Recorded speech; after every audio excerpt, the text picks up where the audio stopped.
یەک ساڵ بەسەر نامەکەی ڕێکس تیلەرسۆن وەزیری دەست لە کارکێشاوی دەروی ئەمریکا تێپەڕ دەبێت کە تیایدا چەند پێشنیارێکی وەک بەدیلی دواخستنی پرۆسەی ریفراندۆم پێشکەش کردبوو بۆ گفتوگۆ و چارەسەری کێشەکانی هەرێم و بەغداد بە چاودێری ڕاستەوخۆی ویلایەتە یەکگرتووەکانی ئەمریکا. تیلەرسۆن لە نامەکەیدا داوای قبولکردنی بەدیلەکانی ئەمریکای کردووە، بۆیە دەڵێت باوەڕمان وایە باشترین یارمەتیتان دەدات بۆ بەدەستێنانی خەونەکانتان و دڵنیاییدان لە ئارامی و ئاشتیدا. تیلەرسۆن لە نامەکەیدا پێشنیاری خێرای چوارچێوەیەکی کاری نوێی بۆ گفتوگۆکردن لەگەڵ حکوومەتی ناوەندی عێراق کە ئەجەندایەکی کراوە لە خۆ دەگرێت و پێویستە لە ساڵێک زیاتر نەبێت کردووە. نووسیویشێتی لەم ڕۆژەوە ئێمە هەوڵ دەدەین بۆ چارەسەرکردنی بە پەلەی پێداویستی ئابووری و ئەمنیەکانتان.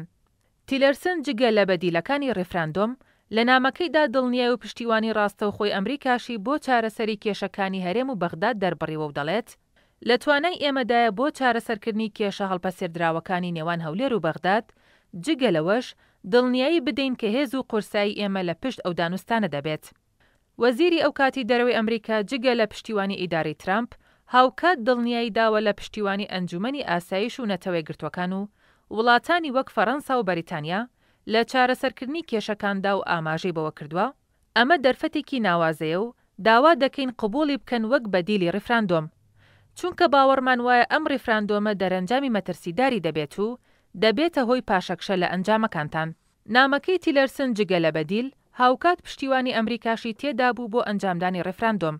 ئەمەش دوای ئەوەی کە ئەگەر هات و دانوستانەکانی هەرێم و بەغداد هیچ ئەنجامێکیان نەبوو، ئەوە ئێمە دان دەنین بە پێویستی ئەنجامدانی ریفراندۆم.